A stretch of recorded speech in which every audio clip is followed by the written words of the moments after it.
문이 열렸습니다. 철컥. 숨을 멈췄습니다. 발소리가 복도를 지나갔습니다. 그 소리가 멀어질 때까지 우리는 아무도 숨 쉬지 않았습니다. 그 방 안에는 400명이 넘는 사람들이 있었습니다. 그리고 그 한가운데 제 가족이 있었습니다. 잡히면 끝이었습니다. 그래서 우리는 숨도 쉬지 못한 채 그 방에 갇혀 있었습니다. 불과 몇 달 전까지만 해도 저는 평양 간부였습니다. 그런데 어느 날 밤 제가 직접 모든 걸 불태웠습니다. 지금부터 그 이야기를 들려드리겠습니다. 구독과 좋아요 부탁드립니다. 지금 어디서 듣고 계신지 댓글로 남겨주시면 한 분 한 분 꼭 인사드리겠습니다. 무역성 건물 맞은편에 검은 승용차가 세워져 있었습니다. 번호판이 없었어요. 저는 시선을 내리깔고 지나쳤습니다. 보지 않은 척, 알아채지 못한 척. 그게 생존 방식이었거든요. 그리고 며칠 뒤 제 동료 임창석이 사라졌습니다. 아무도 묻지 않았어요. 일주일쯤 지나자 그 자리에 다른 사람이 앉았습니다. 임창석이라는 이름은 그 뒤로 아무도 꺼내지 않았어요. 그게 무서웠습니다. 사람이 사라지는 게 아니라 사라진 사람을 아무도 찾지 않는다는 게요. 그 시절 이야기를 하려면 먼저 우리 가족 이야기부터 해야 합니다. 그 모든 것은 이렇게 시작되었습니다. 그때까지만 해도 저는 제가 사라질 사람이라고 생각해 본 적이 없었습니다. 제 이름은 최영우입니다. 지금은 가명을 쓰고 있습니다.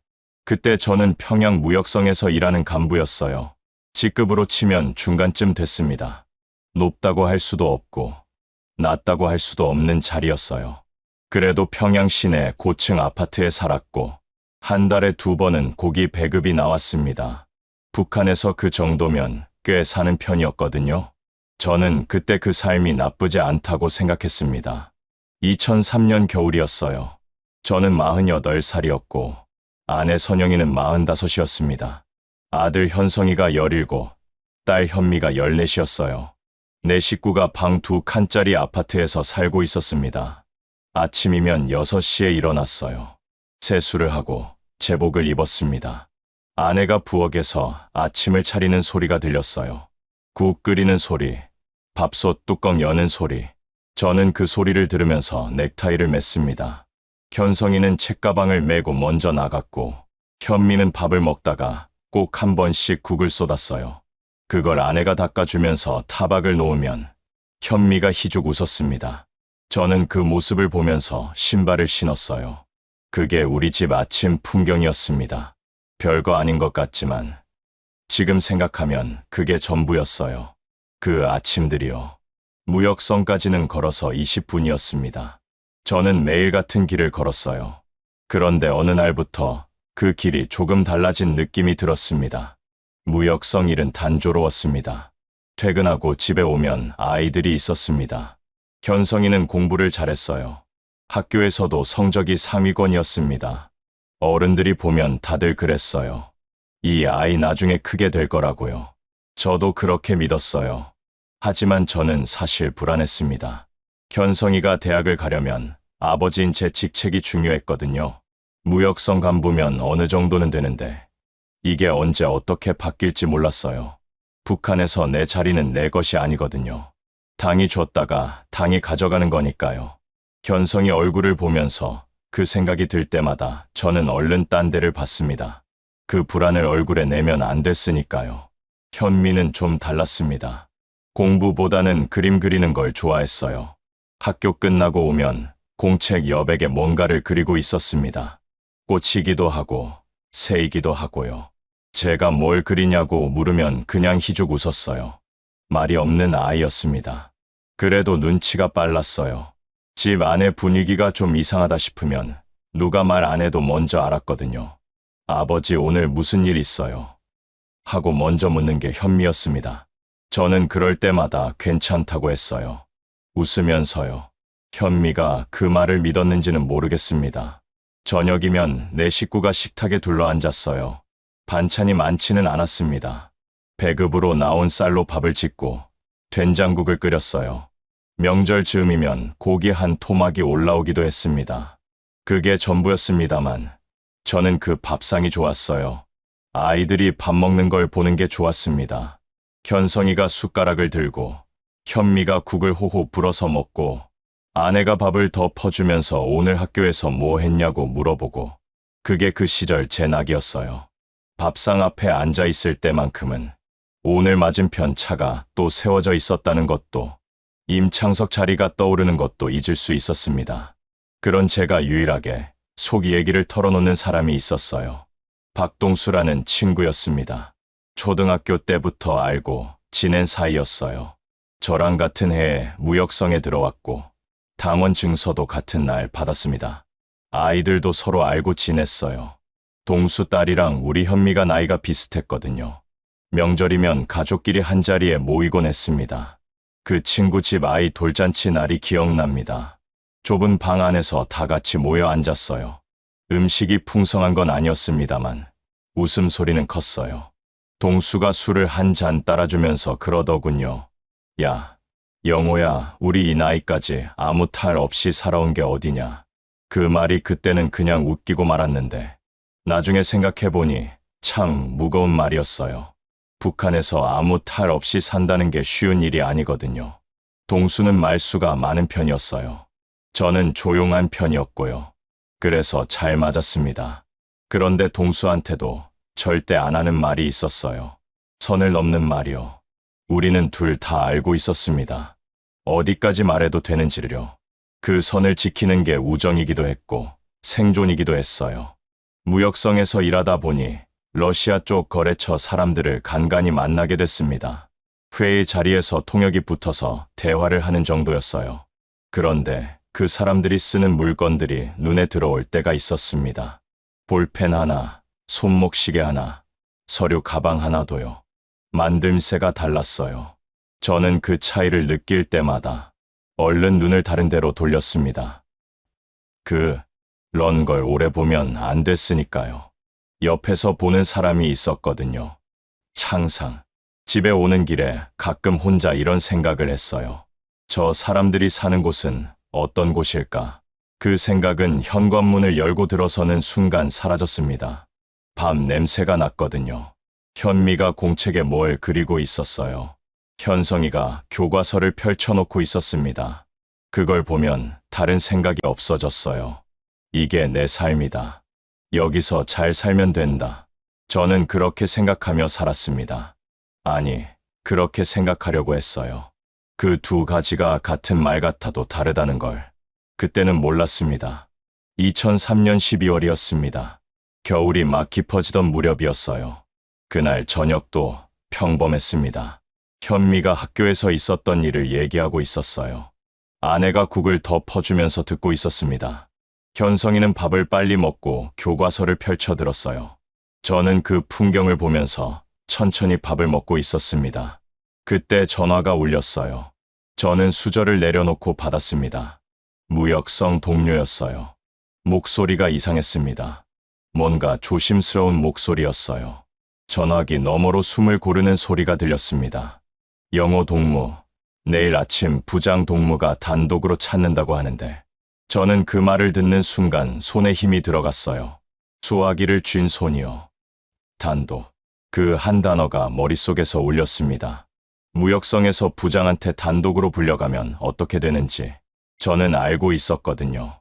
임창석이 떠올랐습니다. 그 빈자리가 떠올랐어요. 알겠습니다. 그렇게 대답하고 전화를 끊었습니다. 식탁으로 돌아왔어요. 아내가 쳐다봤습니다. 눈이 마주쳤어요. 아내는 아무 말도 하지 않았습니다.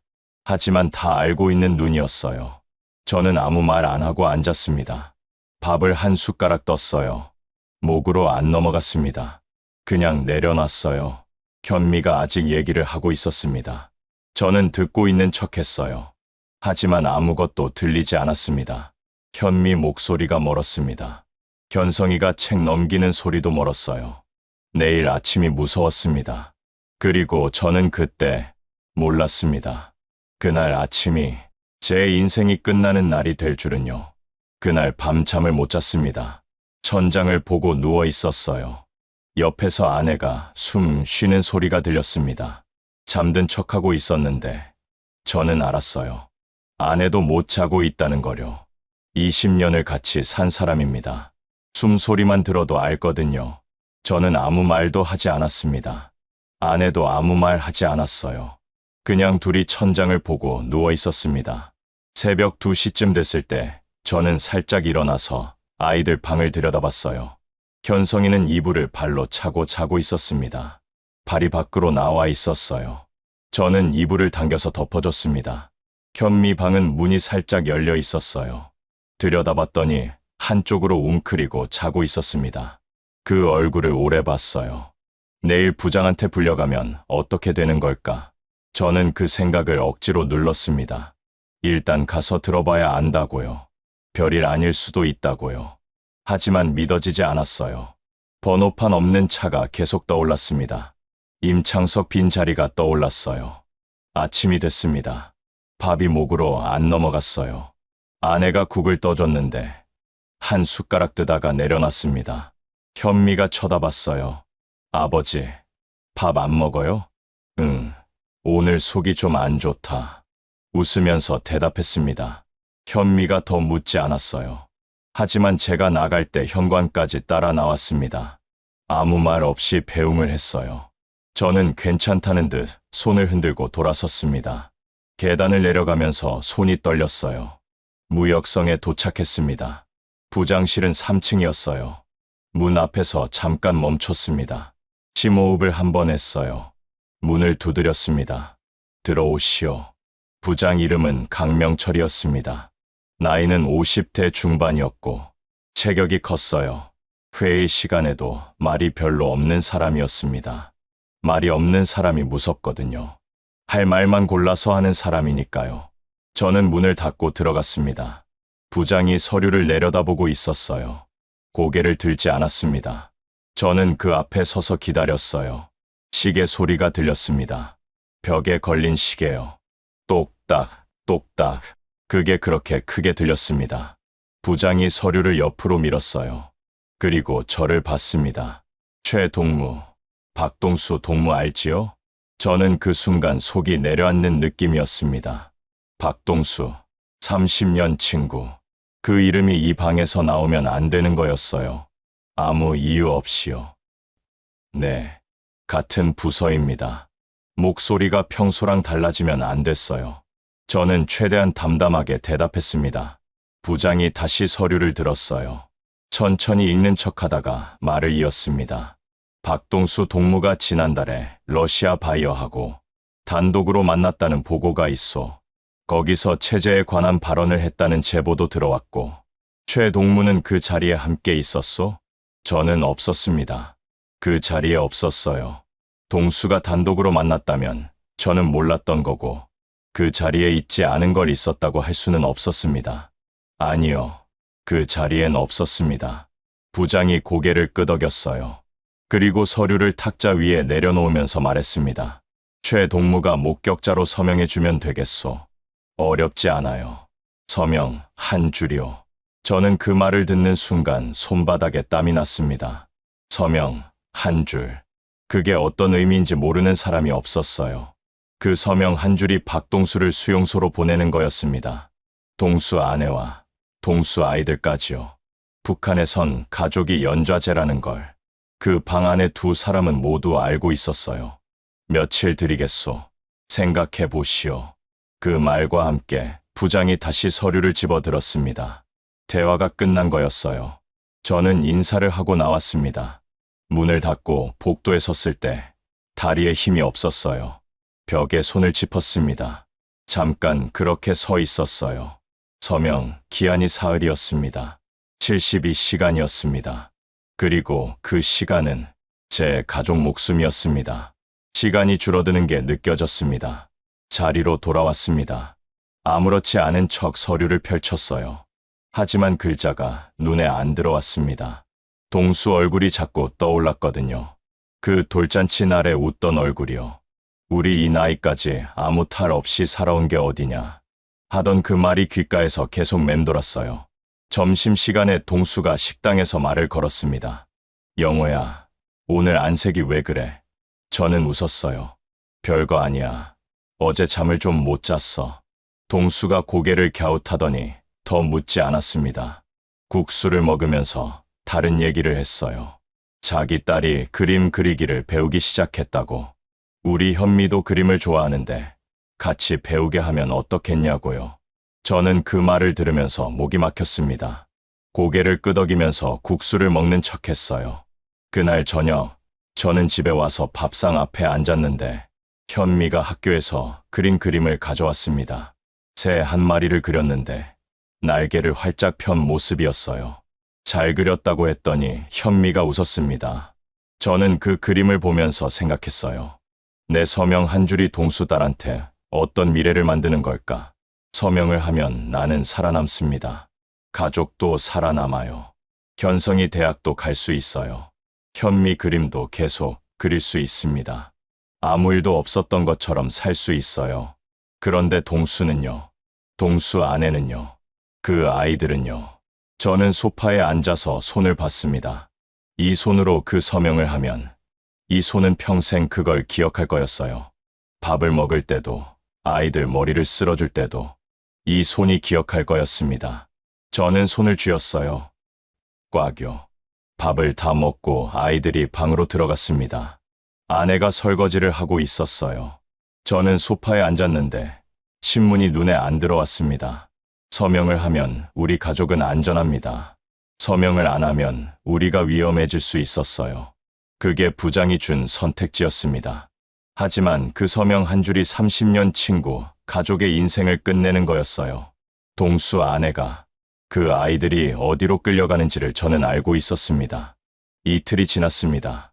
사흘째 되는 날 아침이었어요. 저는 새벽에 일어났습니다. 아직 어두웠어요. 아내도 일어나 있었습니다. 부엌에서 물을 끓이고 있었어요.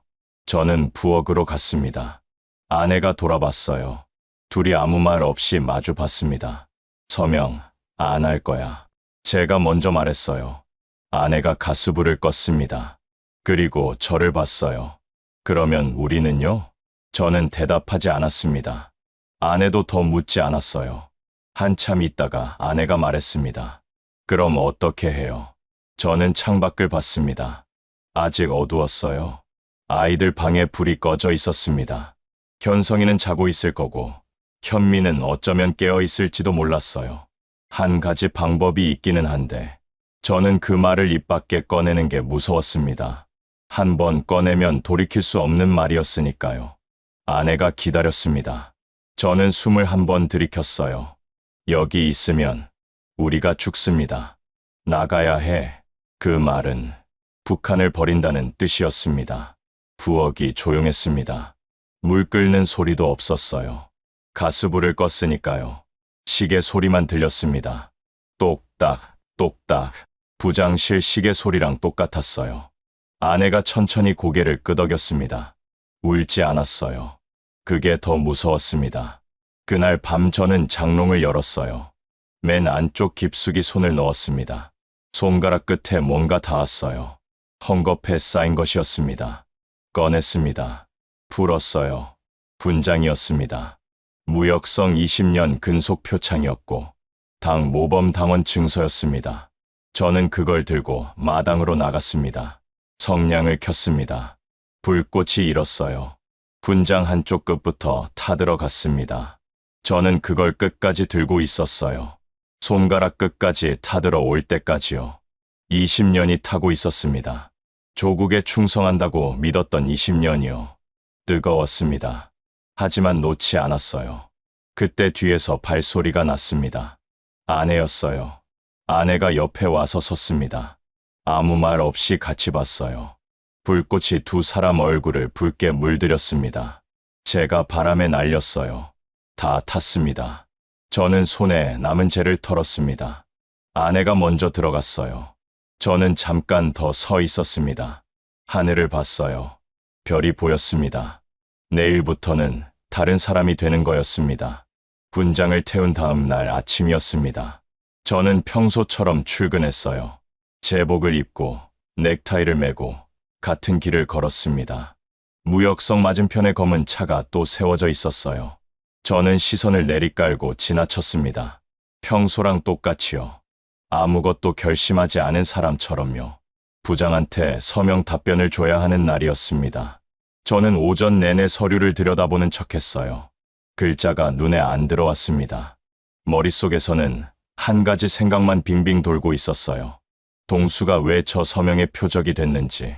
저는 사실 짐작이 갔습니다. 2달 전이었어요. 무역성 간부 몇 명이 러시아 바이어와 저녁 자리를 가졌는데 동수가 우연히 그 자리에 배석했습니다.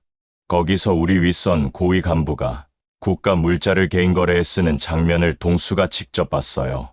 동수가 저한테 살짝 귀띔을 해줬거든요. 영호야, 나 이상한 걸 봤어. 말을 잇지 못했습니다. 저도 듣지 못한 척했어요. 그게 살아남는 방식이었으니까요. 그런데 그 간부가 먼저 움직인 겁니다. 자기 비리를 목격한 동수를 없애려고요. 체제 비판 발언이라는 혐의를 씌우고 저한테 목격자 서명을 받아서 문서를 완성하려는 거였어요. 북한에선 모든 서류가 있어야 합니다. 서류가 있어야 수용소에 보낼 수 있거든요. 서명 한 줄이 그 서류를 완성하는 마지막 조각이었습니다. 저는 그걸 알면서도 못한다고 할 수 없었어요. 거부하면 다음 차례가 저였으니까요. 점심시간이 지나고 저는 부장실 앞에 섰습니다. 문을 두드렸어요. 생각해봤소? 부장이 물었습니다. 저는 잠깐 멈췄어요. 그 몇 초가 길었습니다. 죄송합니다. 그 자리에 없었기 때문에 서명하기가 어렵습니다. 부장이 저를 봤습니다. 표정이 없었어요. 잠시 침묵이 흘렀습니다. 그 침묵이 시계 소리보다 크게 들렸어요. 최동무, 신중하게 생각하시오. 그 말이 전부였습니다. 더 하지 않았어요. 저는 인사를 하고 나왔습니다. 복도에서 발걸음을 옮기는데 등 뒤가 서늘했어요. 돌아보지 않았습니다. 그날 오후부터 준비를 시작했어요. 집에 오는 길에 장마당에 들렀습니다. 장마당이라는 건 우리로 치면 재래시장 같은 곳인데 거기서 중국 쪽 물건들이 돌아다녔어요. 저는 조심스럽게 사람들 사이를 지나다니면서 필요한 것들을 샀습니다. 손전등 하나, 두꺼운 양말 2켤레, 비상식량으로 쓸 수 있는 말린 옥수수 조금, 눈에 띄지 않게 여러 군데서 조금씩 샀어요. 한 곳에서 많이 사면 이상하게 보이거든요. 집에 와서 아내한테 보여줬습니다. 아내가 물건들을 하나하나 봤어요. 아무 말 없이 고개를 끄덕였습니다.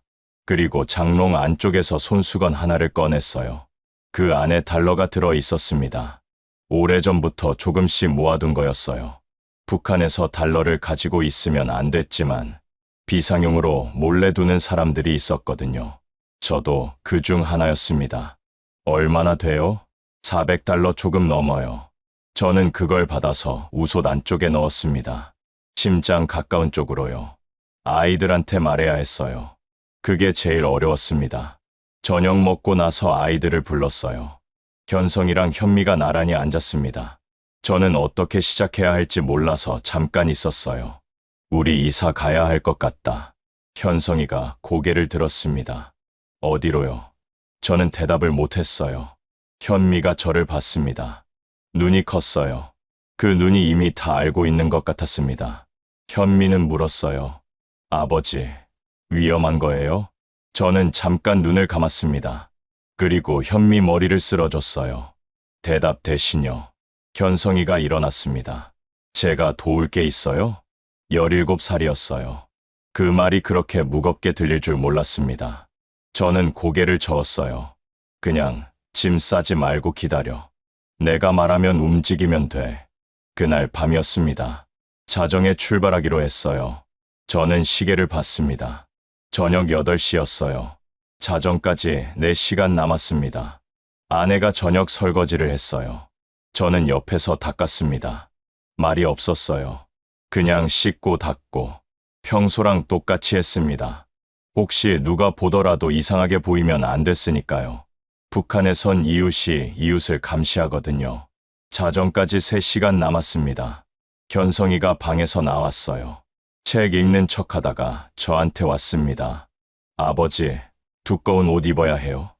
저는 고개를 끄덕였어요. 현성이가 다시 방으로 들어갔습니다. 현미는 아무 말이 없었어요. 방 안에서 나오지 않았습니다. 저는 문틈으로 들여다봤어요. 현미가 그림 그리는 공책을 보고 있었습니다. 가져가지 못할 물건을 마지막으로 보고 있는 거였어요. 자정까지 2시간 남았습니다. 저는 부엌에 들어갔어요. 아내가 밥솥을 켜놓고 있었습니다. 내일 아침 먹을 밥을 예약해둔 거예요. 저는 그걸 보다가 그냥 뒀습니다. 끄면 혹시라도 소리가 날 수 있었어요. 그것보다도 밥솥이 돌아가고 있으면 집에 아직 사람이 있다는 신호가 됐습니다. 인민반장이 주민 동향을 살피거든요. 켜둔 채로 나가는 게 더 자연스러웠어요. 자정까지 1시간 남았습니다. 이 시간에 문을 두드리는 사람이 오면 끝이었습니다. 내 식구가 각자 두꺼운 옷을 입었어요. 가져갈 수 있는 건 아무것도 없었습니다. 품에 달러만 넣었어요. 현미가 그림 공책을 가져가려다 내려놨습니다. 저는 봤는데 모른 척했어요. 자정이 됐습니다. 현관문을 열었어요. 소리가 나지 않게 천천히 열었습니다. 복도가 조용했어요. 아랫집에 불이 꺼져 있었습니다. 내 식구가 한 줄로 나왔어요. 저 맨 앞 현성이, 현미, 아내 맨 뒤였습니다. 계단을 내려가는 발소리가 들릴까봐 발끝으로 걸었어요. 건물 밖으로 나왔습니다. 차가운 공기가 얼굴을 쳤어요. 1월이었거든요. 저는 한 번만 돌아봤습니다. 아파트 창문에 불이 켜져 있었어요. 부엌 불이었습니다. 밥솥 때문이었어요. 우리가 그 집에서 마지막으로 한 일은 끓는 밥솥을 끄지 않은 것이었습니다. 앞으로 걸었습니다. 뒤돌아보지 않았어요. 평양에서 두만강까지는 기차로 하루가 넘게 걸리는 거리였습니다. 그냥 갈 수 없었어요. 북한에서는 다른 지역으로 이동하려면 여행증명서가 있어야 하거든요. 없으면 검문소에서 바로 잡힙니다. 저는 무역성 간부 신분을 이용했어요. 출장 서류를 꾸몄습니다. 함경북도 쪽 거래처를 방문한다는 명목이었어요. 아내와 아이들은 가족 동반 출장으로 처리했습니다. 위험한 방법이었지만 다른 선택지가 없었어요. 밤 기차를 탔습니다. 좌석이 아니라 짐칸 쪽 자리를 골랐어요. 사람 눈에 덜 띄었거든요. 현성이가 창밖을 봤어요. 현미는 아내 어깨에 기대서 눈을 감았습니다. 기차가 밤새 달렸어요. 검문이 2번 있었습니다. 출장 서류를 내밀었어요. 검문관이 한 번씩 봤어요. 저는 숨을 참았습니다. 서류를 돌려줬어요. 넘어갔습니다. 국경 근처 작은 역에서 내렸어요. 이른 새벽이었습니다. 거기서 두만강까지는 걸어서 3시간 거리였어요. 차를 타면 흔적이 남았거든요. 저는 앞을 보면서 걸었습니다. 현성이가 뒤에서 따라왔어요. 현미가 아무 말 없이 걸었습니다. 아내가 맨 뒤에서 따라왔어요. 발소리가 얼어붙은 땅 위에서 낮게 울렸습니다. 강이 보이기 시작했어요. 하했습니다. 얼어 있었어요. 저는 멈췄습니다. 뒤를 돌아봤어요. 내 식구 얼굴을 다 봤습니다. 아무 말 하지 않았어요. 그냥 고개를 끄덕였습니다. 우리는 강으로 내려갔습니다. 얼음판에 발을 디뎠어요. 삐걱 소리가 났습니다. 저는 숨을 멈췄어요. 잠깐 기다렸습니다. 얼음이 버텼어요. 한 걸음 더 내디뎠습니다. 뒤돌아보지 마라. 앞만 봐. 아이들한테 속삭였어요. 현성이가 고개를 끄덕였습니다. 현미는 제 손을 잡았어요. 우리는 기어가기 시작했습니다. 손과 무릎으로요. 얼음이 차가웠습니다. 손가락이 금방 감각이 없어졌어요. 강 중간쯤 왔을 때였습니다. 저 멀리서 불빛이 움직였어요. 손전등이었습니다. 강변을 따라 움직이는 불빛이었어요. 수비대였습니다. 엎드려 숨소리 하나만 들켜도 우리는 그 자리에서 끝이었습니다. 저는 낮게 말했습니다. 내 식구가 동시에 얼음판에 납작하게 엎드렸어요. 현미가 제 팔을 꽉 잡았습니다. 불빛이 우리 쪽으로 가까워졌어요. 저는 숨을 참았습니다. 아내도, 현성이도, 현미도 숨을 참고 있었어요. 흰 얼음판 위에 검게 엎드린 4사람이었습니다. 불빛이 멈췄습니다. 심장이 귀에서 울렸어요. 쿵, 쿵, 쿵. 아무 소리도 내면 안 됐습니다. 현미가 제 팔을 더 꽉 쥐었어요.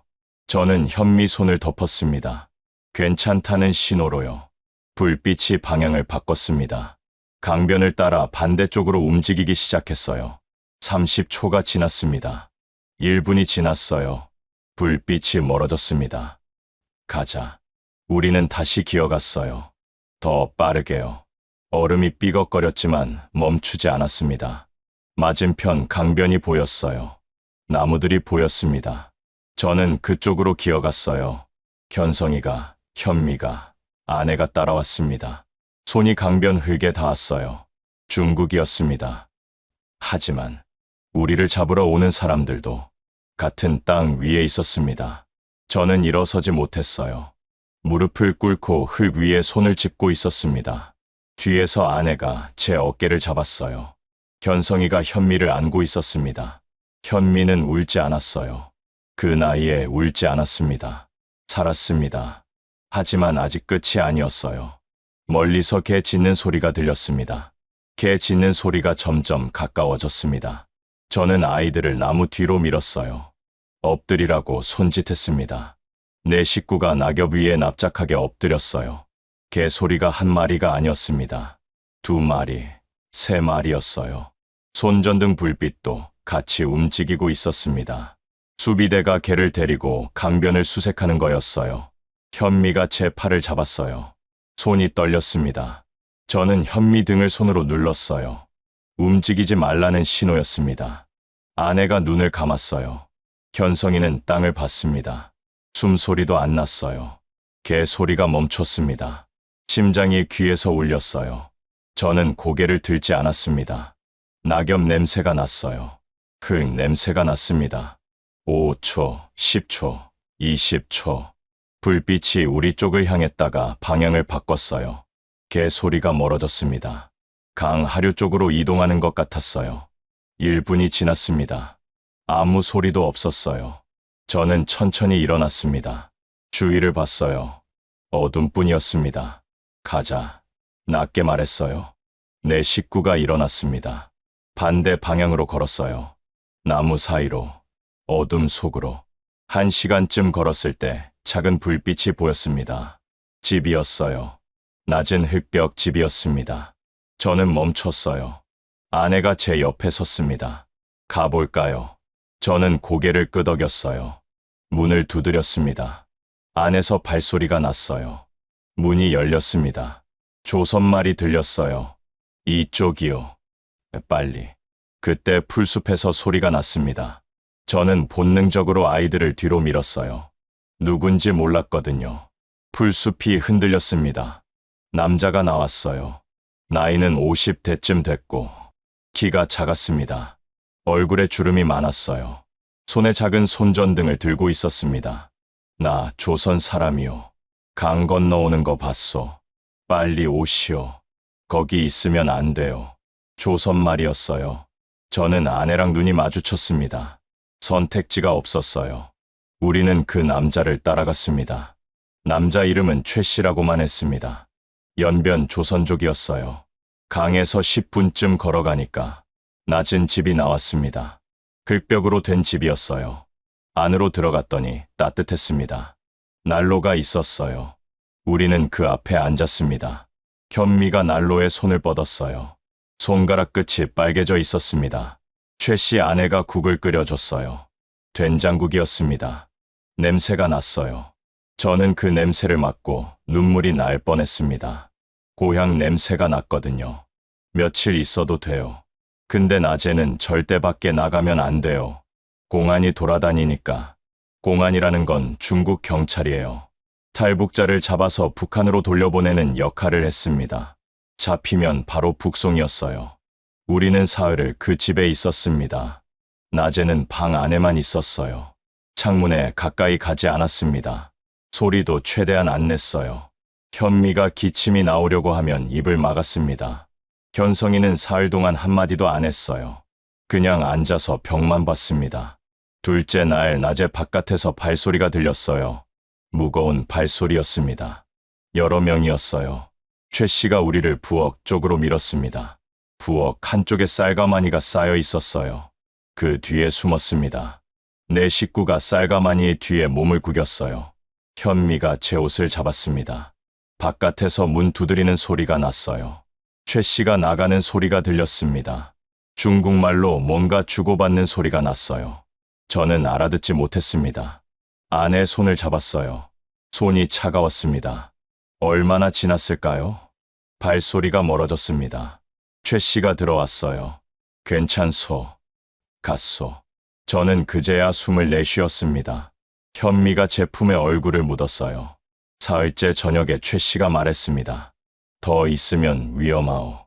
더 남쪽으로 가야 해요. 아는 사람 있소. 저는 없다고 했습니다. 최 씨가 잠깐 생각하더니 말했어요.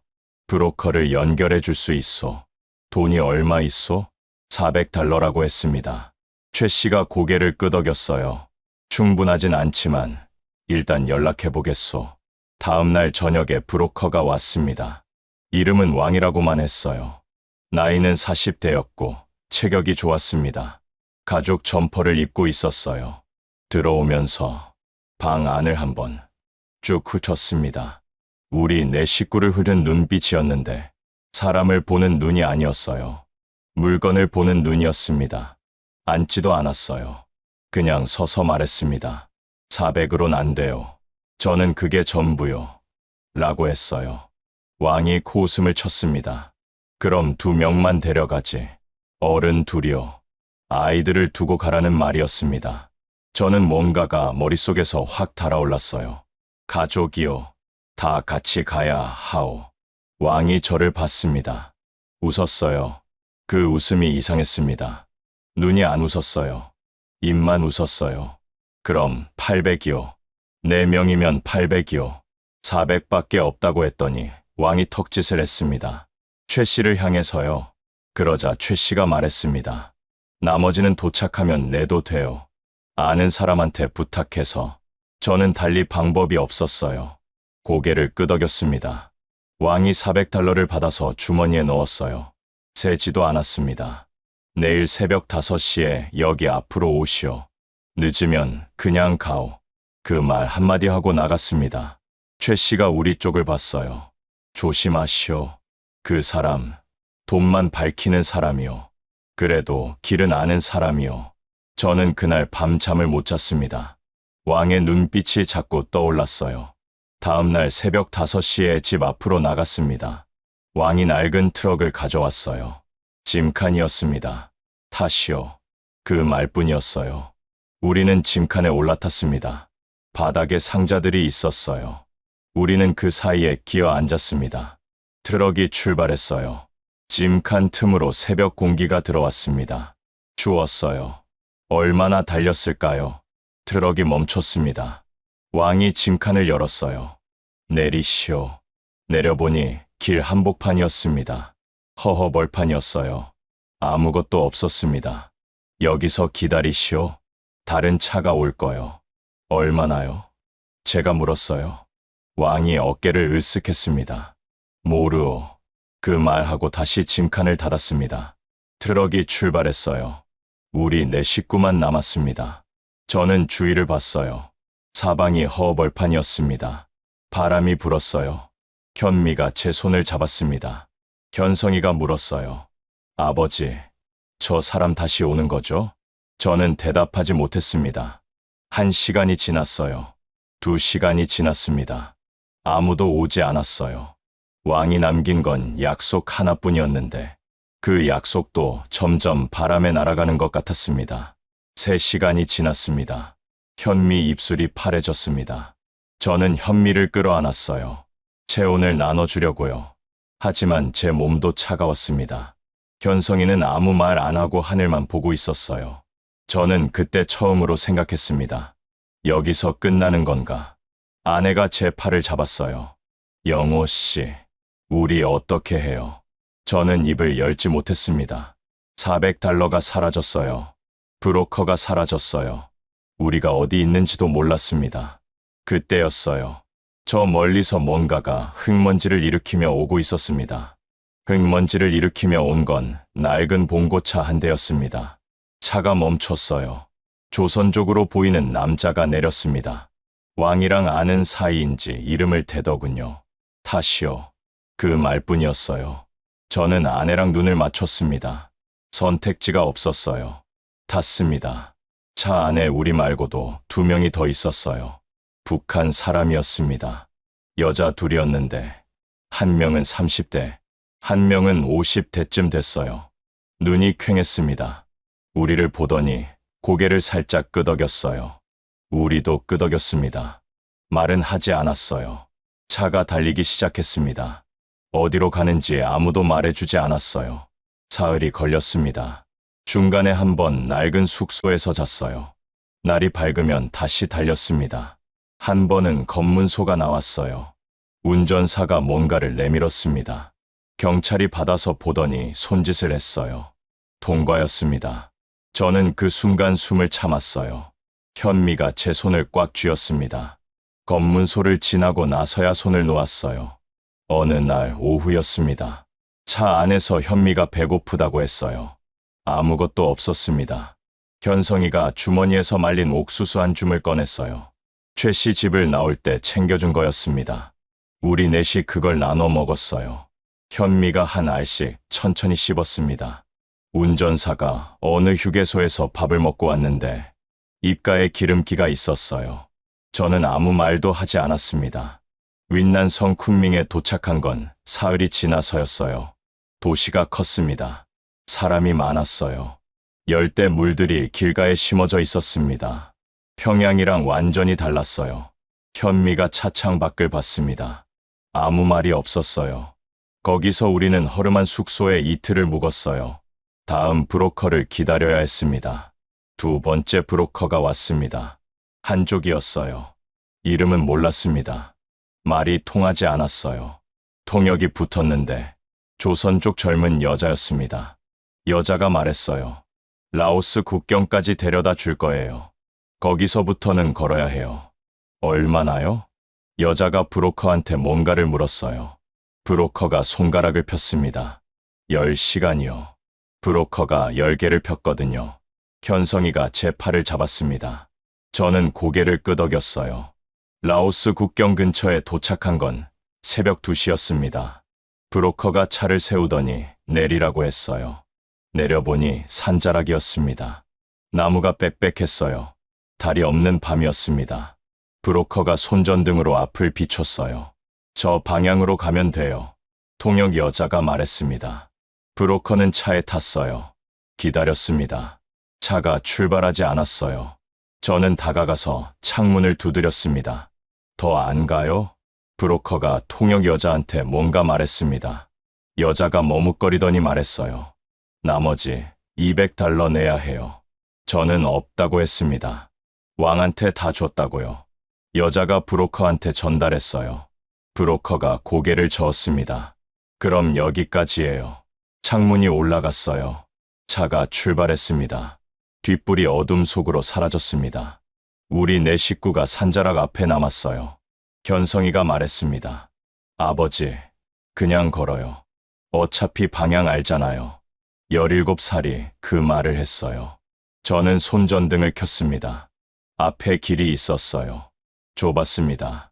나무 사이로 난 길이었어요. 저는 앞장섰습니다. 현성이, 현미, 아내 순서로 들어갔어요. 정글이었습니다. 열대였어요. 1월인데도 더웠습니다. 들어서는 순간 습기가 얼굴에 달라붙었어요. 가시덤불이 옷을 잡아당겼습니다. 벌레 소리가 사방에서 났어요. 무언가가 나뭇가지 위에서 움직이는 소리도 들렸습니다. 1시간쯤 걸었을 때 현미가 넘어졌어요. 어둠 속에서 뿌리에 발이 걸렸습니다. 무릎이 땅에 박혔어요. 저는 달려가서 잡아 일으켰습니다. 현미 무릎에서 피가 났어요. 바지가 찢겼습니다. 현미가 울지 않았어요. 이를 악물었습니다. 괜찮아? 현미가 고개를 끄덕였습니다. 걸을 수 있어요. 저는 현미를 등에 업었어요. 무거웠습니다. 하지만 걸었습니다. 2시간쯤 지났을 때 물이 떨어졌어요. 숙소에서 챙겨 나온 페트병 2개가 전부였는데 더위에 금방 바닥이 났습니다. 현미가 목마르다고 했어요. 현성이도 아무 말 없이 입술을 핥았습니다. 저는 손전등으로 주위를 비췄어요. 나무숲에 이슬이 맺혀 있었습니다. 아내가 먼저 봤어요. 손으로 잎을 모아서 현미 입에 대줬습니다. 몇 방울이었어요. 하지만 현미가 눈을 감았습니다. 네, 시간째였어요. 산을 하나 넘었습니다. 저 아래로 마을 불빛이 보였어요. 라오스인지 베트남인지 몰랐습니다. 방향만 보고 걸었어요. 5시간째였습니다. 현미가 제 등에서 잠들었어요. 등에서 아이 숨소리가 들렸습니다. 저는 멈추지 않았어요. 멈추면 못 일어날 것 같았거든요. 6시간째였습니다. 아내가 발을 절기 시작했어요.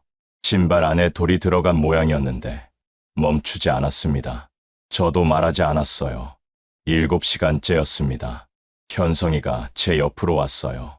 아버지, 제가 업을게요. 현미를 가리켰습니다. 저는 고개를 저었어요. 현성이가 다시 말했습니다. 아버지 다리가 떨리고 있어요. 저는 몰랐어요. 현성이 말을 듣고 나서야 알았습니다. 다리가 떨리고 있었어요. 현미를 현성이한테 넘겼습니다. 현성이가 등에 업었어요. 비틀거렸지만 걸었습니다. 9시간째였습니다. 우리는 걷는 게 아니라 버티고 있었습니다. 사람이 아니라 그냥 살아남으려고 움직이는 몸이었어요. 강이 나왔어요. 허리 높이였습니다. 건너야 했어요. 저는 먼저 들어갔습니다. 차가웠어요. 현성이한테 현미를 건네받아 머리 위로 들어 올렸습니다. 아내가 제 팔을 잡고 같이 건넜어요. 현성이가 뒤에서 따라왔습니다. 맞은편 강변에 발을 디뎠을 때 아내가 주저앉았어요. 저도 옆에 앉았습니다. 현성이도 앉았어요. 현미가 잠에서 깼습니다. 주위를 봤어요. 오빠 등에서 내려왔습니다. 다 왔어요? 아직이야. 조금만 더. 현미가 고개를 끄덕이고 일어섰어요. 11시간째였습니다. 나무들이 끝나고 평지가 나왔어요. 저 멀리 지붕이 보였습니다.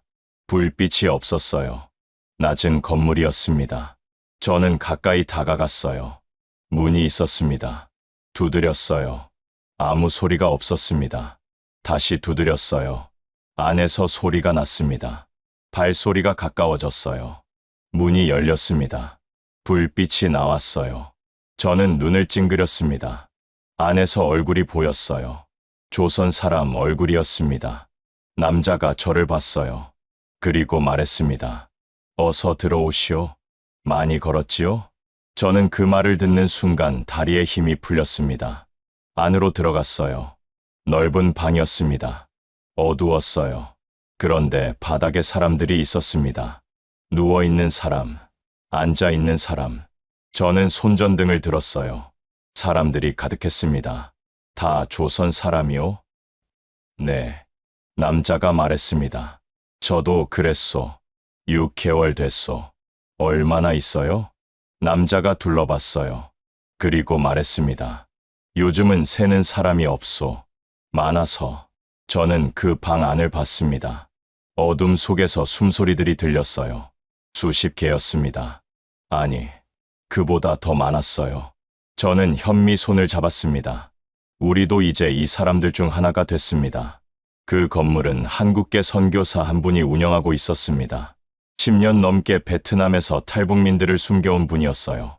건물 전체가 탈북민만을 위한 공간이었습니다. 바깥에서 보면 그냥 낡은 창고 같았어요. 창문은 전부 판자로 막혀 있었고 간판도 없었습니다. 안으로 들어가면 방이 여러 개였어요. 우리가 들어갔을 때 이미 사람이 가득했습니다. 여자들이 많았어요. 아이를 데리고 온 엄마, 혼자 온 사람, 노인분들도 계셨습니다. 조용했어요. 그 많은 사람이 그렇게 조용했습니다. 선교사분이 규칙을 알려줬어요. 낮에는 절대 바깥에 나가지 마시오. 기침 소리도 조심하시오. 공안이 이 건물을 눈치채는 순간 모든 게 끝납니다. 그리고 대피 훈련을 시작했어요. 공안이 들이닥치면 뒷문으로 흩어지는 훈련이었습니다. 소리 없이요. 400명이 넘는 사람들이 소리 없이 움직이는 연습을요. 처음엔 잘 안 됐어요. 아이들이 소리를 냈습니다. 선교사분이 처음부터 다시 했어요. 3번, 4번, 5번. 그러다가 됐습니다. 한 달이 지났어요. 두 달이 지났습니다. 어느 날 새벽, 건물 앞에서 소리가 났어요. 무거운 발소리였습니다. 여러 명이었어요. 선교사분이 달려왔습니다. 얼굴이 하였어요. 나가요. 지금 당장. 뒷문으로. 우리는 훈련한 대로 움직였어요. 소리 없이요.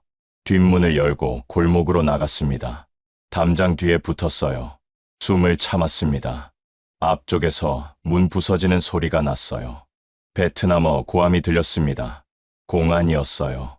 건물 안을 뒤지는 소리가 났습니다. 상자 던지는 소리, 바닥 두드리는 소리. 현미가 제 팔을 잡았어요. 저는 현미 입에 손을 댔습니다. 아무 소리도 내지 말라는 뜻이었어요. 고함 소리가 났습니다. 누군가 잡혔어요. 골목에 있던 우리는 서로 얼굴을 봤습니다. 아무도 말을 못했어요. 공안 발소리가 멀어졌습니다. 선교사분이 나타났어요. 들어오시오. 안으로 들어갔습니다. 건물 안이 뒤집혀 있었어요. 상자들이 쓰러져 있었고 짐들이 흩어져 있었습니다. 그리고 한쪽 구석에 사람 하나가 앉아 있었어요. 70은 넘어 보이는 할머니였습니다. 뒷문으로 나가지 못하고 건물 안에 숨어 계셨던 거였어요. 공안한테 발견됐습니다. 할머니 손목에 멍이 들어 있었어요. 끌려나가다 기둥을 붙잡고 버텼던 거였습니다. 할머니가 울고 있었어요. 소리 없이요. 선교사분이 할머니 손을 잡았습니다. 괜찮으십니까? 할머니가 고개를 저었어요. 말이 안 나오는 거였습니다. 그날 밤 아무도 잠을 못 잤어요. 사흘 뒤였습니다. 이번엔 낮이었어요. 선교사분이 없는 시간이었습니다. 바깥에서 발소리가 들렸어요. 누군가 속삭였습니다. 공안이다. 그 말이 방 안을 순식간에 퍼졌어요. 우리는 움직였습니다. 훈련한 대로요. 그런데 뒷문이 잠겨 있었어요. 열쇠가 선교사분한테 있었는데 선교사분이 없었습니다. 앞문이 쾅쾅 울렸어요. 사람들이 어쩔 줄 몰랐습니다. 아이들이 울기 시작했어요. 누군가 아이 입을 막았습니다. 뒷문을 발로 차는 사람도 있었어요. 열리지 않았습니다. 현성이가 제 옆에 왔어요. 아버지, 창문이요. 판자로 막힌 창문이 있었습니다. 현성이가 판자를 뜯기 시작했어요. 손으로요. 못이 박혀 있었습니다. 손바닥에서 피가 났어요. 그래도 뜯었습니다. 앞문이 더 세게 울렸어요. 현성이가 판자 하나를 뜯어냈습니다. 빛이 들어왔어요. 사람 하나 겨우 나갈 만한 구멍이었습니다. 현성이가 현미를 먼저 밀어 넣었어요. 현미가 빠져나갔습니다. 아내가 나갔어요. 제가 나갔습니다. 현성이가 마지막으로 나왔어요. 골목으로 뛰었습니다. 뒤를 돌아보지 않았어요. 다리가 풀려서 더 못 뛸 때까지 뛰었습니다. 골목 구석에 웅크리고 앉았어요. 현성이 손바닥에서 피가 흘렀습니다. 아내가 자기 옷소매를 찢어서 감아줬어요. 2시간쯤 지났을까요? 선교사분이 찾아왔습니다. 여러 명이 공안한테 끌려 나갔소. 내가 가서 교섭했습니다. 다행히 돌아왔소. 저는 그 말을 듣고 눈을 감았어요. 하지만 선교사분 얼굴이 밝지 않았습니다. 더 말씀하셨어요. 앞으로 더 조심해야 하오. 이 건물을 알고 있는 게 분명합니다. 그리고 나도 위험해졌소. 나중에 알게 됐습니다. 그날 이후 선교사분은 베트남 공안의 감시를 받기 시작했어요. 탈북민들이 떠나는 날, 선교사분도 베트남에서 추방될 거라는 거요. 그분은 알고 계셨습니다. 그러면서도 멈추지 않으셨어요. 3달이 지났습니다. 사람들 눈빛이 달라지기 시작했어요. 처음엔 불안이었는데 이제는 체념 같았습니다. 말수가 줄었어요. 밥을 먹다가 숟가락을 내려놓고 벽을 보는 사람이 생겼어요. 이유 없이요. 네, 달이 지났습니다. 아이들이 이상해졌어요. 자다가 깨서 우는 아이가 생겼습니다. 엄마가 달래도 쉽게 안 멈췄어요. 현미도 밤에 자주 깼습니다. 아무 말 없이 눈만 뜨고 있다가 다시 눕곤 했어요. 저는 그 옆에 앉아 있었습니다. 할 말이 없었어요. 5달이 지났습니다. 저는 혼자 일어서기가 힘들어졌어요. 다리 근육이 줄어드는 거였습니다. 현성이가 매일 제 팔을 잡아서 일으켜줬어요. 아내는 기침을 했습니다. 약이 있다가 없고, 없다가 있었어요. 현미는 판자 틈으로 손을 내밀어서 빛을 받으려 했습니다. 그러다 울기도 했어요. 이유를 묻지 않았습니다. 어느 날 밤이었어요. 한쪽 구석에서 소리가 났습니다. 젊은 여자였어요. 혼자 온 여자였는데 돌멩이로 벽에 뭔가를 긁고 있었습니다. 가까이 가서 봤어요. 자기 이름이었습니다. 이름이랑 고향 지명이었어요. 잡혀가도 여기에 내가 있었다는 걸 남기려는 거였습니다. 저는 아무 말도 못하고 돌아왔어요. 6달이 지났습니다. 선교사분이 사람들을 불렀어요. 공식 통보가 왔다고 했습니다. 베트남 당국이 이 건물에 있는 탈북민 전원을 추방하겠다고 했어요. 날짜가 정해졌다고요.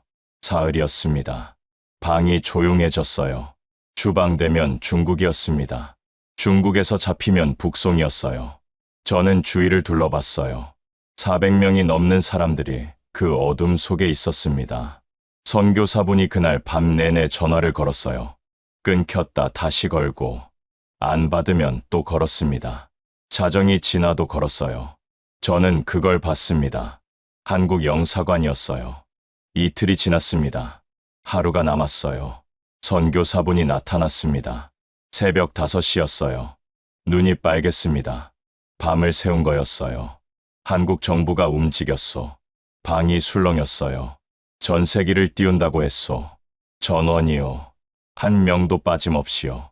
그 말이 방 안에 퍼지는데 몇 초가 걸렸습니다. 그리고 소리가 났어요. 처음엔 1명이었습니다. 그 다음엔 10명이었어요. 그 다음엔 전부였습니다. 468명이 한꺼번에 울었습니다. 몇 달 동안 죽은 듯이 조용히 살았던 사람들이 처음으로 소리를 냈어요. 그 소리가 그 건물을 채웠습니다. 선교사분이 그 한복판에 서 있었어요. 울고 있었습니다. 그분도요. 저는 나중에 들었습니다. 우리가 베트남을 떠난 그날, 선교사분도 베트남에서 추방됐다고요. 베트남 공안이 그분을 공항으로 데려갔습니다. 탈북민들과 반대 방향 비행기를 태웠어요. 그런데 그분은 멈추지 않았습니다. 라오스로 갔어요. 거기서 또 탈북민들을 돕기 시작했다고 합니다. 이름도 남기지 않고요. 선교사분이 마지막으로 하신 말씀이 있었습니다. 우리가 버스에 오르기 직전이었어요. 잘 사시오. 살아있는 것만으로도 충분합니다. 저는 그 말을 지금도 기억합니다. 버스가 출발했습니다. 버스가 출발했습니다. 새벽이었어요. 아직 어두웠습니다. 468명이 여러 대의 버스에 나눠 타고 있었어요. 저는 창밖을 봤습니다. 가로등이 지나쳤어요. 몇 달 만에 처음 보는 바깥이었습니다. 버스 안이 조용했어요. 그런데 조용한 게 아니었습니다. 여기저기서 훌쩍이는 소리가 났어요. 작게요. 삼키는 소리였습니다. 울음을 참는 소리였어요. 저는 앞을 봤습니다. 앞줄에 앉은 아주머니 어깨가 흔들리고 있었어요. 소리는 안 났어요. 그냥 어깨만 흔들렸습니다. 옆에 앉은 사람이 그 아주머니 등을 쓸어줬어요. 아무 말 없이요. 뒷줄에서 아이 울음소리가 났어요. 엄마가 얼른 달랬습니다. 쉬, 괜찮아. 하지만 그 엄마 목소리가 떨렸어요. 엄마도 울고 있었거든요.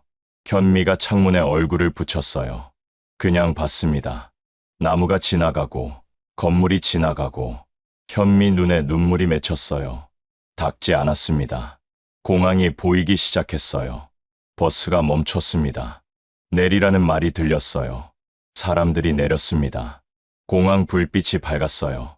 몇 달 동안 어두운 데 있었던 사람들이 그 빛 앞에서 눈을 찡그렸습니다. 손으로 눈을 가리는 사람이 여럿 있었어요. 현미도 그랬습니다. 줄을 섰어요.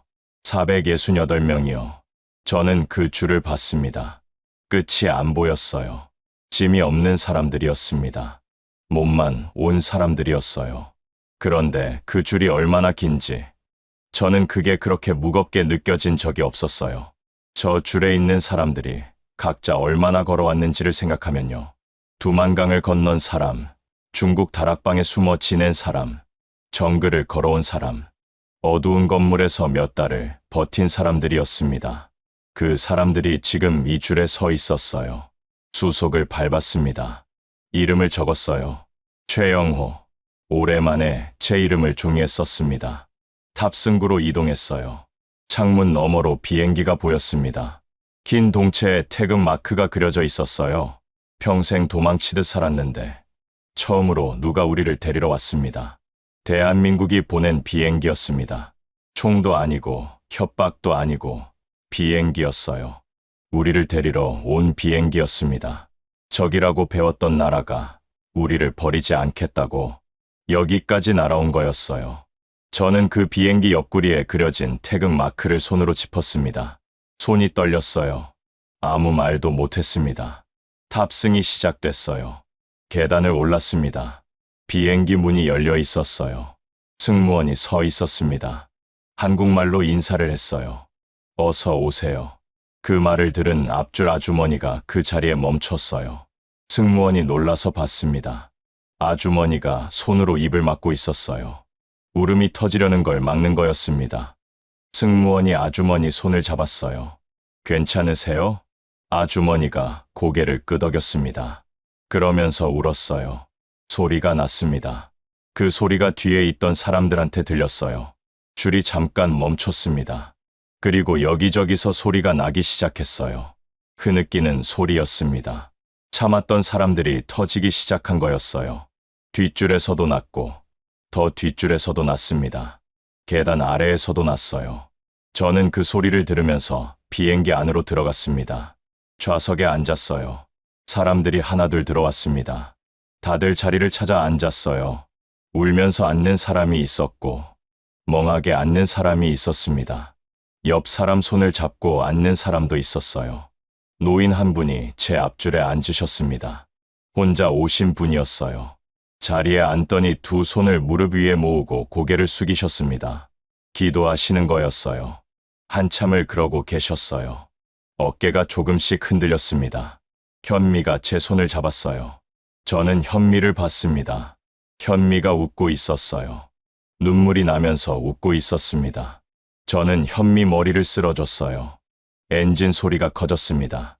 비행기가 움직이기 시작했어요. 활주로로 나갔습니다. 사람들이 조용해졌어요. 창밖을 보는 사람들이 많았습니다. 속도가 붙기 시작했어요. 더 붙었습니다. 바퀴가 땅에서 떨어졌어요. 그 순간이었습니다. 비행기 안에서 소리가 났어요. 한 명이 울었습니다. 그러자 2명, 3명이 울었어요. 그 다음엔 여기저기서 났습니다. 참았던 사람들이 전부 터졌어요. 소리를 내는 사람이 있었고 소리 없이 흔들리는 사람이 있었습니다. 앞에 앉은 아주머니는 두 손으로 얼굴을 가렸어요. 옆에 앉은 낯선 사람이 그 아주머니 등을 두드려줬습니다. 서로 이름도 모르는 사람들이었어요. 제 앞 노인분이 고개를 드셨습니다. 창밖을 보셨어요. 베트남 땅이 멀어지고 있었습니다. 노인분이 그걸 보시면서 뭔가 말씀하셨어요. 들리지 않았습니다. 혼자 하시는 말씀이었어요. 아마 북에 두고 온 사람한테 하시는 말씀이 아니었을까 싶습니다. 아내가 제 손을 잡았어요. 저도 창밖을 봤습니다. 구름이 보였어요. 그 아래 어딘가에 중국이 있고 더 위에 북한이 있겠지. 박동수, 잘 있어라. 마음속으로 말했습니다. 언젠가 통일이 되면 만나자. 기내식이 나왔어요. 트레이가 내려왔습니다. 승무원이 가져다 줬어요. 밥이 있었고 국이 있었고 반찬이 있었습니다. 현성이가 트레이를 보다가 숟가락을 들었어요. 그러다가 그냥 내려놨습니다. 밥을 먹다가 또 울었어요. 먹으면서 눈물이 났거든요. 현성이가 손등으로 눈을 닦으면서 밥을 먹었습니다. 옆 통로에서 소리가 들렸어요. 아이 목소리였습니다. 엄마, 이게 뭐야? 엄마가 대답했어요. 밥이야. 아이가 또 물었어요. 한국 밥이야? 엄마가 대답했습니다. 응, 한국 밥이야. 잠깐 조용했어요. 그러다가 아이 목소리가 들렸습니다. 맛있다. 그 말에 주위 사람들이 웃었어요. 울다가 웃었습니다.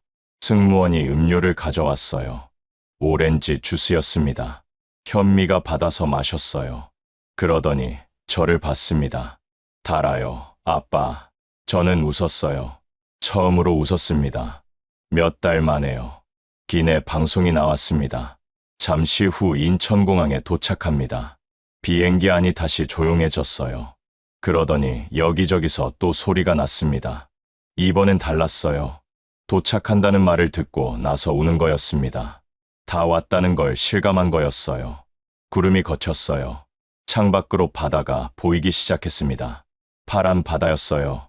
그리고 땅이 보이기 시작했어요.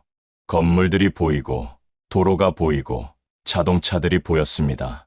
현미가 말했어요. 아빠, 저기예요? 저는 대답했습니다. 응, 저기야. 바퀴가 땅에 닿았어요. 쿵, 소리가 났습니다. 비행기가 활주로를 달렸어요. 멈췄습니다. 비행기 안이 조용했어요. 그러다가 누군가 박수를 쳤습니다. 한 명이었어요. 그러자 또 한 명이 쳤어요. 그 다음엔 전부였습니다. 468명이 박수를 쳤어요. 비행기 안이 박수 소리로 가득 찼습니다.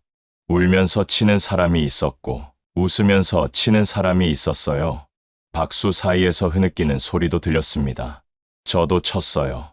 문이 열렸습니다. 사람들이 일어섰어요.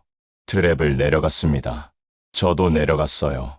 현성이, 현미, 아내랑 같이요. 발이 땅에 닿았습니다. 인천공항이었어요.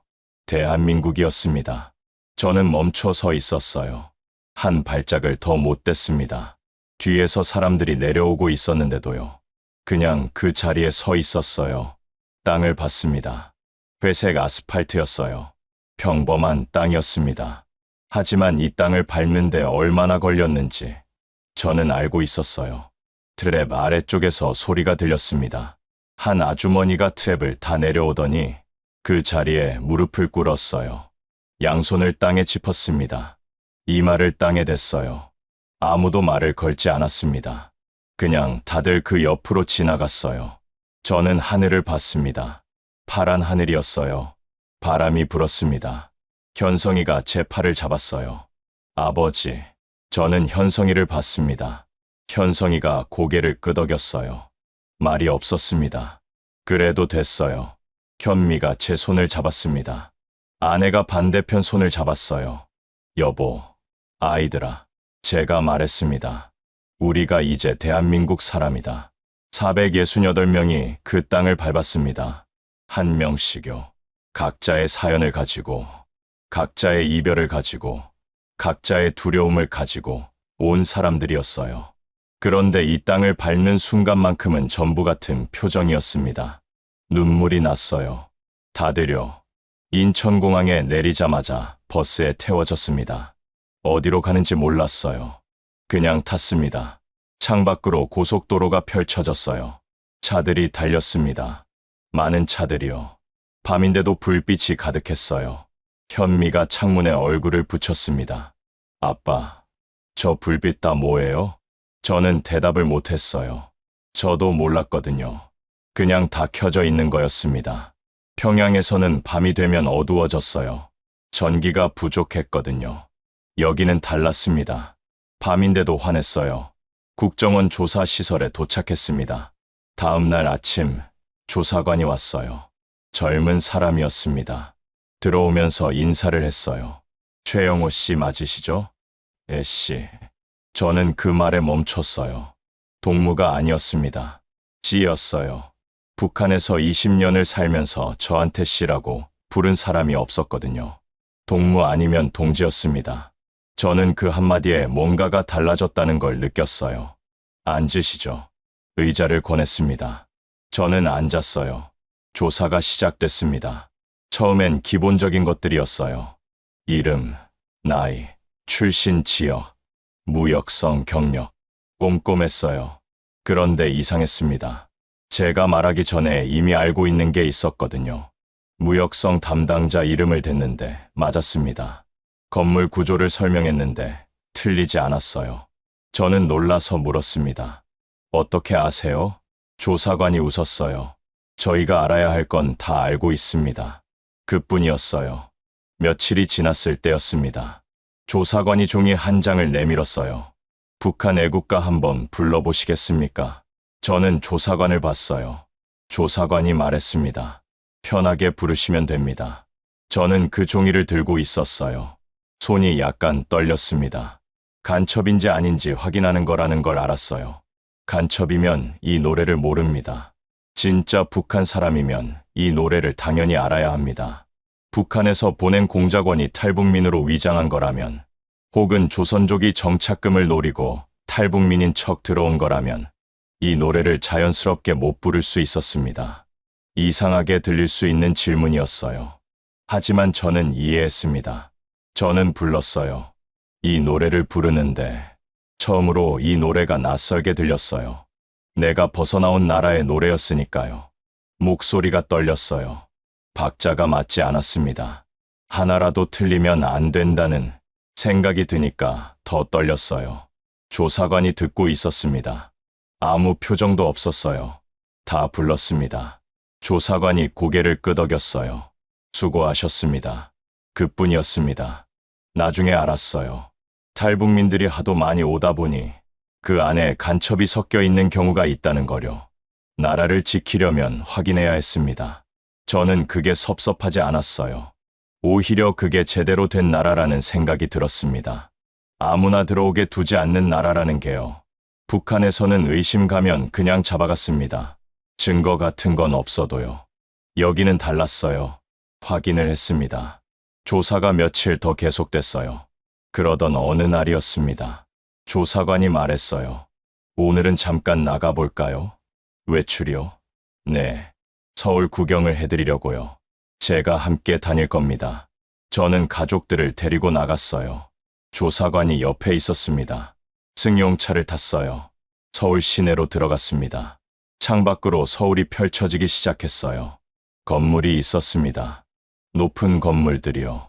거리에 사람이 많았어요. 간판들이 가득했습니다. 카페, 음식점, 편의점, 옷가게.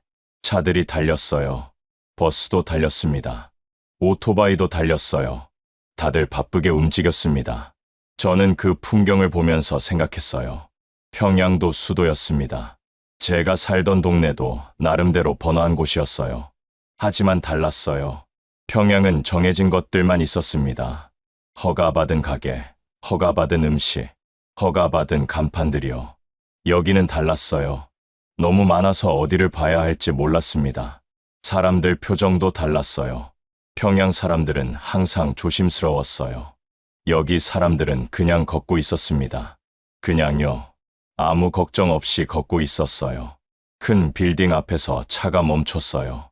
63빌딩이었습니다. 저는 고개를 들어서 봤어요.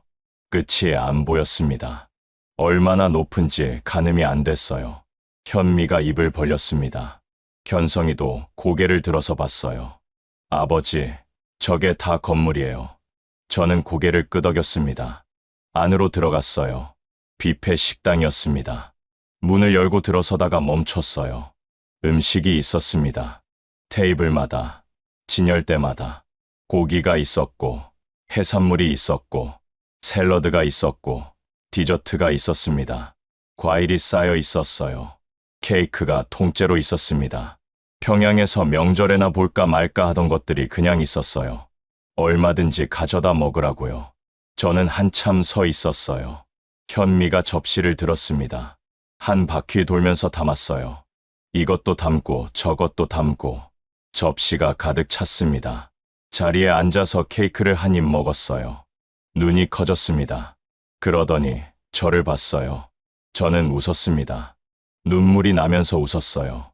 이렇게 많은 음식 앞에서 배부르게 먹어도 되는 나라가 있다는 걸 저는 그날 처음 알았습니다. 그때였어요. 갑자기 가슴이 무너지는 것 같았습니다. 박동수가 떠올랐어요. 30년 친구요. 지금 어디 있을지 모르는 친구였습니다. 수용소에 갔는지, 아직 평양에 있는지, 살아있는지조차 몰랐어요. 저한테 서명을 못 받았으니까 어떻게 됐을지. 저는 케이크를 먹는 현미를 보다가 고개를 돌렸습니다.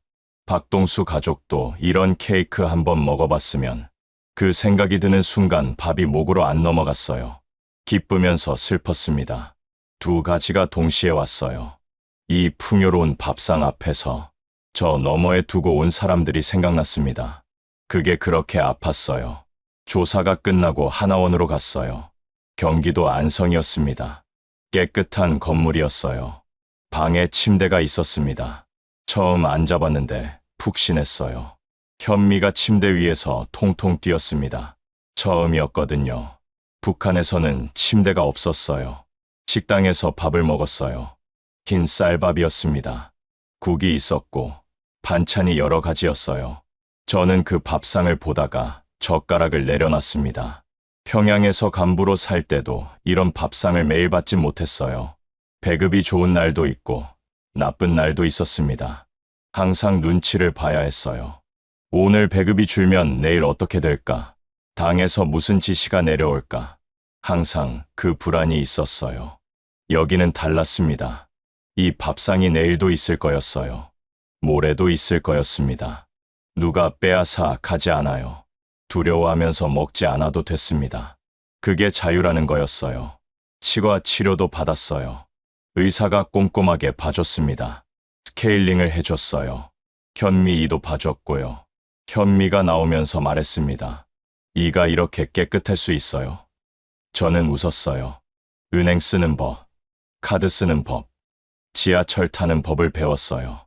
현성이는 금방 배웠습니다. 저는 카드 쓰는 게 한참 걸렸어요. 석 달이 지났어요. 하나원을 나왔습니다. 정부에서 집을 줬어요. 작은 아파트였습니다. 현관문에 열쇠가 있었어요. 문을 열었습니다. 저는 현관에 서서 안을 봤어요. 이 집이 내 집이었습니다. 법적으로요. 아무도 나가라고 할 수 없어요. 내가 잘못 말해도, 마음에 안 드는 생각을 해도 집을 빼앗기지 않아요. 그냥 여기 살면 됐습니다. 현성이가 책상 앞에 앉았어요. 교과서를 폈습니다. 현미가 그림 공책을 샀어요. 아내가 부엌에서 뭔가를 끓이기 시작했습니다. 국 끓이는 소리가 났어요. 저는 소파에 앉았습니다. 창밖을 봤어요. 저녁이 되고 있었습니다. 아파트 불빛이 하나둘 켜지기 시작했어요. 맞은편 건물에, 옆 건물에, 다 누군가 사는 집이었어요. 다들 지금 밥 먹고 있겠지. 걱정 없이요.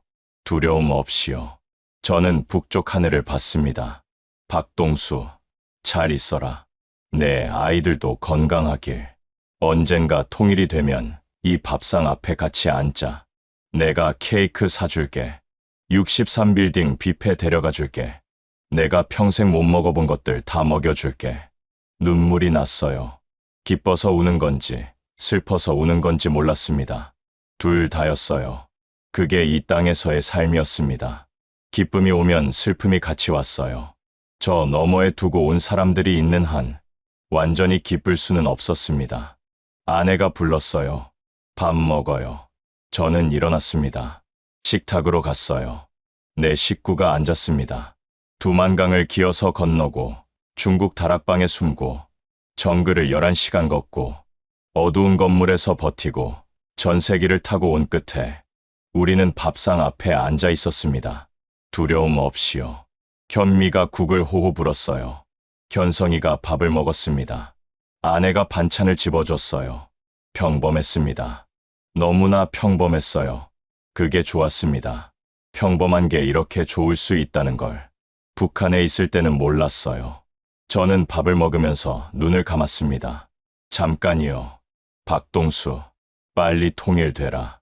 그날 꼭 오거라. 현미가 말했어요. 아빠, 왜 눈 감아요? 저는 눈을 떴습니다.